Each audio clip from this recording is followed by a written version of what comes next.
how to write science and maths formula in MS Word. So these are the formulas. I will reformat them. There is an option, you can see this x2 and x2 square. So these are the option which I am going to use.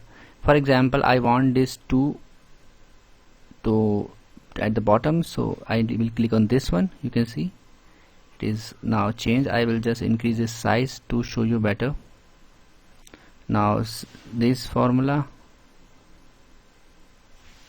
I will select the appropriate numbers and click on this x2, and I want this th to be at the upper side, so I will select this one, this x to the square one.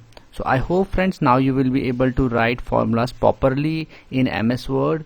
In case you find this video helpful, just hit on the like button and subscribe my channel for my upcoming videos. Bye bye friends, take care.